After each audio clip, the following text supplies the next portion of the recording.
What up, though? It's MPR Richie Rich. Stay tuned to the Ugly Money Podcast. Take sense. Those are my heads. That ugly money. What up? I am Ugly Money Nietzsche, and we are back with another episode of the Ugly Money Podcast. And my guest for the evening, Detroit's own. He is a businessman.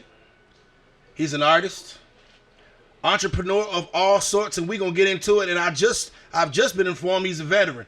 So we got a lot of talking to do. Ladies and gentlemen, boys and girls, niggas and niggas, give your love, show your love for MPR Richie Rich. Let's do it. What's up, brother? What's going on? You know what's going on. I need to hire your hairdresser, man. You know what I'm saying? Hey. I've never seen that particular style right now. She fire with it now. She off the block with it too. You know how that's coming. We're gonna get into it. Look. So first things first, you from Detroit. Yes, sir. Which mile? The first mile, Plymouth. Plymouth. Yes, sir. Okay. So, you know, people that's not from Detroit, we don't know. All we know is, the 8 mile and everything. Exit 10, you know we coming in. So, but it's a whole nother city going on. There's a whole lot of things. Yeah. Tell me about coming up in Detroit. Man, it was what it was. You know, to other people, it's kind of like, dang, that's kind of crazy. But to me, I grew up in it, so it's like, it's normal to me. You know what I mean? So is it as crazy as people make it seem like? Because it seems like it's crazy if you haven't been through it. Yeah. You know what I mean? It's like coming from somewhere else. Coming from there, anywhere else seem easy. It's like you can pretty much do anything. You know what I mean? So it's like when you can look at it from that aspect, yeah, it is crazy. Why Detroit females so mean? Yeah, I ain't gonna even tell you why I know. I think cause it get too cold. Is that what it is? It get too cold. Hey man, Detroit girls do not play. I've had it in my past former life. I've had the opportunity to meet some Detroit females. No. They do not play at all. They be fine, but they don't play. Now tell me about this whole. Hey, wow. You was in the military. I didn't know that. Yeah. What branch? Army. For real? Yeah. What MOS? 92 Golf. Hold on. Oh, he's testing me. 92 Golf. That's transportation? Nah. No. Hold on. It's been a minute. 92 Golf. No, I have no idea. A cook. Really? Oh, you went to Fort Lee? Yeah. Come on. I'm where I'm from. I'm from Okay, Petersburg. now. Washington Okay, Road, bruh. Yeah. Come on, son. I was at the copper But look, mine. Get to it. Yeah, The crazy where I'm part from. is I went in thinking I was getting over. I'm Yeah. like, cook, nigga, that's Oh, they gonna be work the easy. shit out y'all. Come on now. Y'all We gotta- had to be up earlier than everybody because we had to feed them. Yeah. Then we had to go to sleep after them. I'm trying to we had tell you. Come on My- now, they one of tricked my us. best friends. Shout out to They my was boy like, D. Woody, yeah, he go cook. ahead. You thought you were woo-woo. Nope, got him. Shots, them cooks used to, cause they have me out working breakfast, lunch, dinner. Yeah, I had to work. Look, So, we was in the field for real. For real, no, Look. fact. And And you had to learn how to shoot too. And if you knew, Come on now. and you better be nice to the cooks, for they got them. When it comes chow time, it's gonna be real hard picking, man. You ain't about to get nothing. You ain't had to go over the water, did you? Nah. Oh, you was Nah. lucky. You was lucky. I dodged a couple. Yeah, man. Look. I caught a couple, but that's another story. We ain't interviewing me. You know how that go. Coming out the military, man. Cause a lot of people that can be scared. You know what I'm saying? That 1st and 15, that check coming, it's coming regardless. You know what I'm saying? And then when you step back out into the real world, like, what did you do? See, it was different for me because Yeah. I went from having in the military, I went to prison through the military, getting out of the military. Like, Oh, you went to you took a trip to Leavenworth. yes, sir. Oh man. Okay. Yeah. Okay. Yeah, so it was a little bit different. I transitioned different. Okay. That's how that went down. Talk about it. So everything by the time you got out the military, it was beautiful. He was like, yeah. I was still in the military, you know what I No, mean? facts. Locked up. So it was a different experience, So I got caught up doing something I wasn't supposed to be doing. And we all do. Every now and then. They let me out the field and I jumped back in the field. So it was like, so things happen. Now when that situation, because this is the Ugly Money Podcast, and we like to talk about the process of success. Because whether or not whatever happened in the past, you up now. Yeah, it's over. Because damn it, you here. Yeah, we here on the now. Ugly Money Podcast, you up.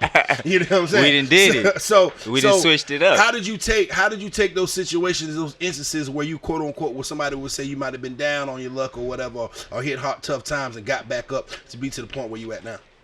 I motivated myself. And the way I motivated myself was I educated myself. Yeah. I just wasn't hip to what was going on in the world. I thought Detroit, the way I grew up, was the world. Okay. That was stuck with me. Even when I went to Fort Lee, even when I went to Fort Bragg, like, I was still in the mindset of a Detroit kid. You know what I mean? Because I'm still 19, 20, 21. I'm still thinking like that. So you got to go through certain things in life to change your mind. And when I got in there, I just was like, I ain't dealing with the young niggas. Because they was all on bullshit. I'm dealing with the OGs, the niggas who done been through something. Niggas ain't coming home. They like, nigga, you young. Why you don't? You look like you can be something. Be something. I came in there. I ain't had a tattoo since I've been home. I had all this in the military. Wow. So I was really living a whole nother life. You know what I mean? Wow. So it was like, that's kind of how it was. And they like, come on, bro. You could do better than this. Army thugging, man. And that's just, they educated me. Oh, big fact. They put me on game. That was 3 years of game. I took 3 years of game. So you talk about knowing the streets, then you get educated. I ain't know how to read coming in there. So they taught me everything. They like, nigga, change your life. Like, you don't know nothing because you ain't been teaching yourself. Once they taught me that, nigga can't stop me now. Shouts out to growth, man. Y'all clap it up for that. Clap it up for growth. Matter of fact, I'm gonna take a drink to that one. I'm gonna take. I need me some Bombay. Matter of fact, we gotta feed. Come on now, where his drink at? Dre at the gym and our beautiful waitress. Pull me up to that. I can definitely drink to growth. And you know what I'm saying? We're gonna get some of that Bombay or whatever. You know what I'm saying? Don't be scared to pull mine up. You know what I mean? Cause I need some of that. So moving forward, you get out the military, and it seems like life is getting better. Obviously, you know what I'm saying? Yeah. And, so you get into music. Yeah, I got into music while I was in there for real, cause you only got a few things you could do. Okay. You know what I mean? So you either working out. When I came home, I was big. When I came home, I was ready to go. It was like music was everything. It was like, oh, I learned how to write, and it was like, boom, I'm going in. So from that point, it was like, come home and just play your role. Okay. Like, you ain't got to go back to that, because they had already told me, like, you go back to that, you're going to be right back here. Facts. Because when I left in that 9-month period that I was on parole, I could have went back. Because I seen a lot of niggas do it. And it was like, either I'm going to go back or I'm going to change and get out here and act different. You know what I mean? So I came home, got a job, I'm starting to work. I'm making $745. You got to think that I'm tripping. Humbling. I'm like, dang, I'm making $745. I'm in the world now. What am I going to do? You know what I mean? Because I'm used to having, and like, I left with pay. It was different type of game, you know what I mean? So it was like, I left everything to the BM. I'm like, do what you got to do, because I'm gone, you know what I mean? I knew it was over. So it was like, everything started changing. And when I came home, I just got on a different grind. And how hard is it for people that are transitioning from the street life to, as some would say, legitimate business and legitimate life? How hard is it to change? How hard is it to move out of that? It's as hard as you make it. It's all up here. That's a bar. Like, for real, because when I thought like that, I thought that was the only way. But when I started thinking reverse, like, nah, this corporate man ain't never experienced the hood. So when I tried to start thinking like him, it made me think completely different. Like, he ain't never even experienced what I experienced. So if I try to talk to him about anything that I went through, he don't even understand. He like, son, what?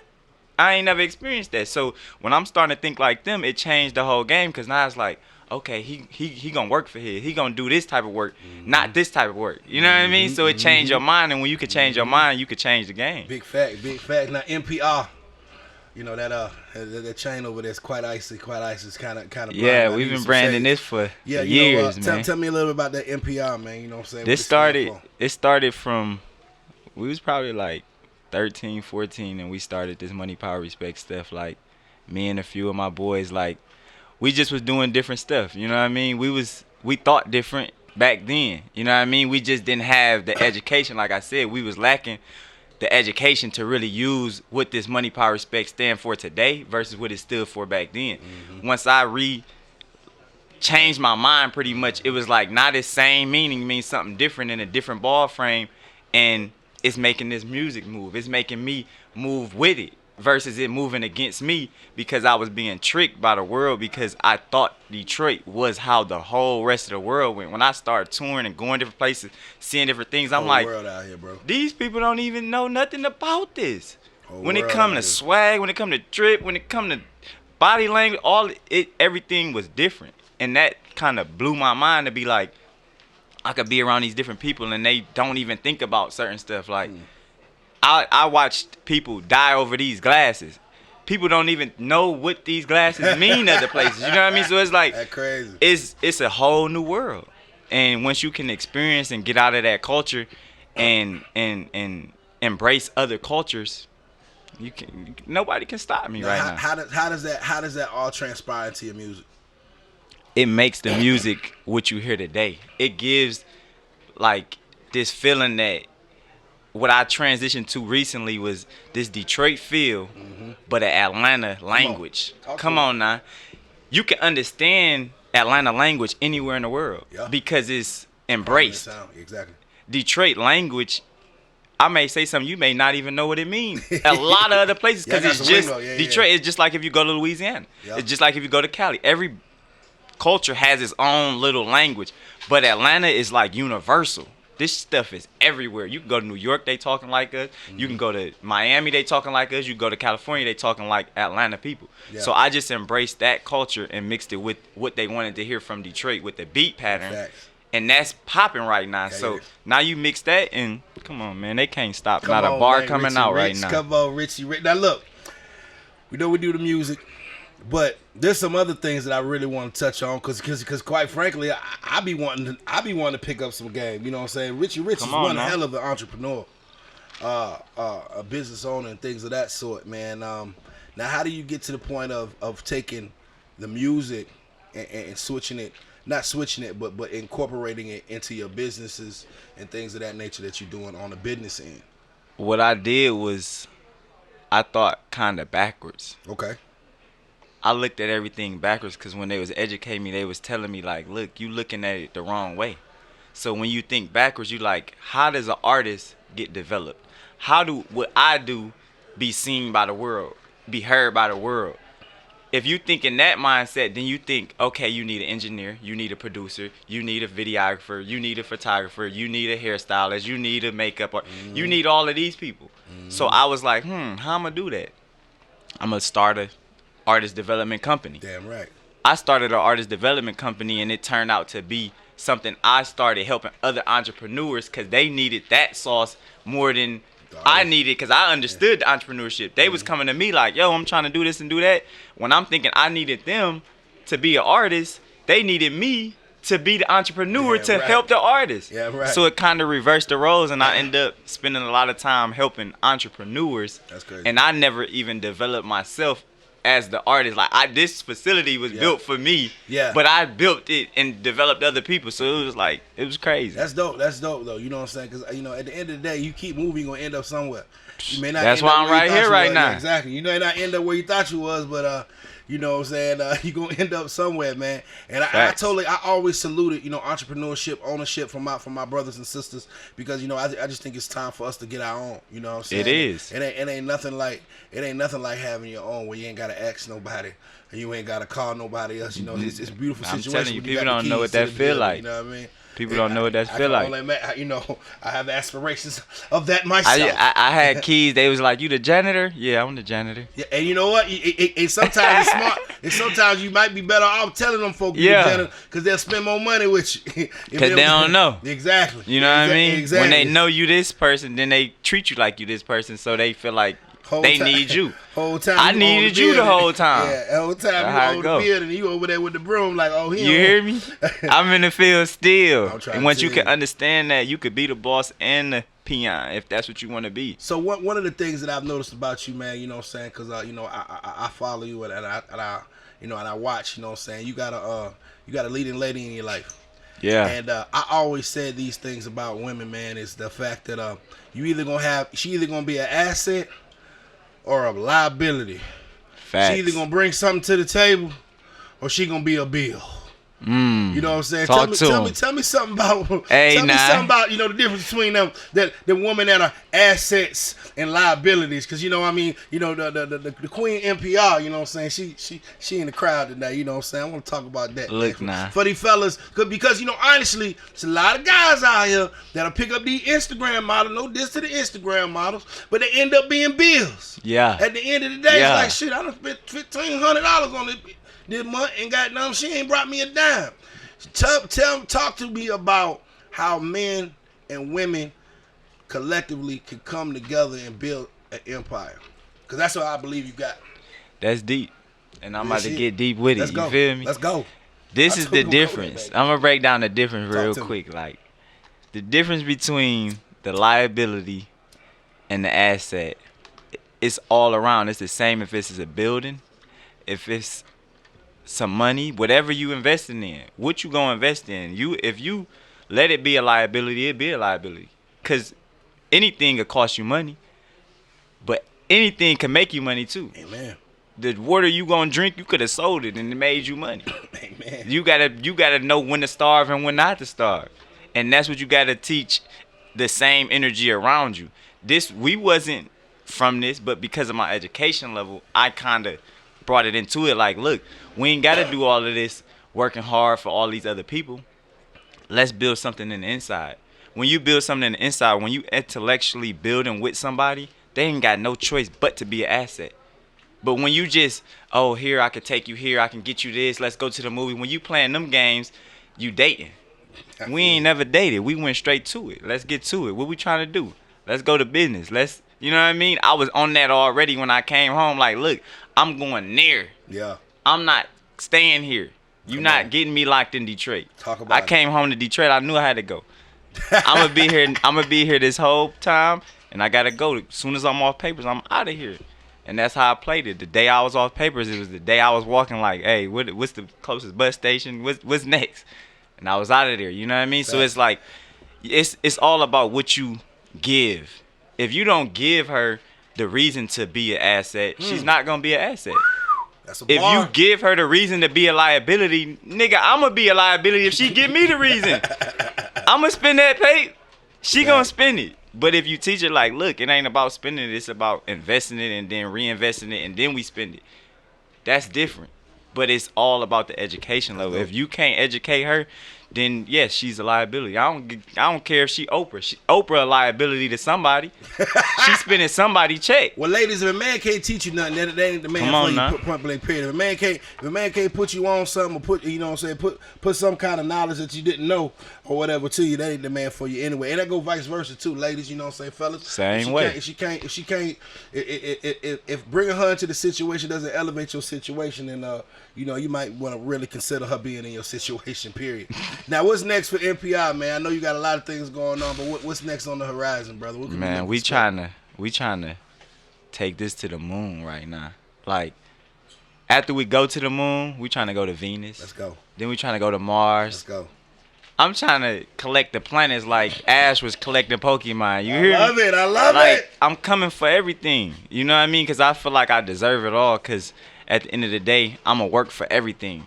I ain't going to ask. I don't want no handouts, because a handout going to turn into something that may be messy. And it's like, come on, bro, let's do this legitly. I'm an entrepreneur. I understand business. It's like, if we can do this and shake hands and end this with a good, it might not be money every time. Yeah. Exactly. It may be intellectual knowledge with each other. It may be your relationship with this person and my relationship with this person. And that brings us, like, it's all about giving and taking. If I'm just giving, then I ain't with that. If I'm just taking, then they probably ain't with that. So either way, somebody feeling burdened ain't the move. You got to understand how to give and take, and that's going to make you go wherever you want to go. And that's where I'm at right now. Like, I'm coming with some of the heavy hits this year. This year, they ain't ready for this year. Like, I'm not even going to give them none of the sauce. They just got to watch the movement. If you ain't following the movement, you getting lost. Like, we shooting movies for videos. They ain't even shooting videos. Change the game, ladies and gentlemen. We recording every day in the field. Richie, they ain't even recording all year, but they rappers. You know what I mean? It's like niggas is doing whatever they want to do, but I just took the same mindset that I trapped with. Now I rap with it. I was in the trap every day. You ain't catch me without it. You ain't gonna catch me without ready to go to war now. And that's just changing the energy from living a certain way to living another way. It's all about your education level, bro. If it could be just street smarts. That's the education level. You don't have to go to school for this. Niggas like, you went to college, no. I'm in the field with it. I learned from the OG. They taught me what I needed to know. They might have went to school or something, but that's where I still got that knowledge from. You feel me? And a lot of them just experience. That's more important than anything. You got some people that's graduating with 8 years of college and can't come to the same field that I'm in. You know what I mean? Because they ain't got no experience. My experience and hustle gonna outdo them every time. So they gotta realize it's a different type of ball game with me. Like, we playing for keeps. This ain't no. I look forward to seeing it, brother, and I definitely wish you the best. And I know what you about to do. You know what I'm saying? I believe in it fully. In case anybody isn't following the movement, so they can get in tune with the movement before we get out of here, please let these folk know where they can find you at on the web. You can find me on any platform, on all social media. Maybe even in your mama's backyard. Gang, gang. Maybe in your grandma's attic. Gang, gang. You could find me anywhere. And really, if you don't even know who I am, you probably don't even got the internet. So you need to go pay your bill. Talk to them. Because at the end of the day, we in the field with it. Like, I'm everywhere. All platforms. If you don't know who MPR Richie Rich is, you kind of lost. Because I'm plastered everywhere you ain't. Everywhere you ain't. That's the only reason you don't know who I am. Real shit. Love, brother. We got Sign Yourself in the building. Come on. This ain't never been dead. This shit still alive. They thought it was dead. Come on, like Crunk ain't dead, this ain't dead. Brother, and we about to take over the world. I know it. I believe it. And I see it, man. Keep on moving. Keep on doing what you're doing, and we wish you the best over here. And remember, y'all can follow me at Ugly Money Nietzsche. That's Ugly Money NICHE. Remember, the bigger the dream, the bigger the risk, the bigger the payoff. Ladies and gentlemen, MPR Richie Rich, Ugly Money Podcast. Hold on a bit.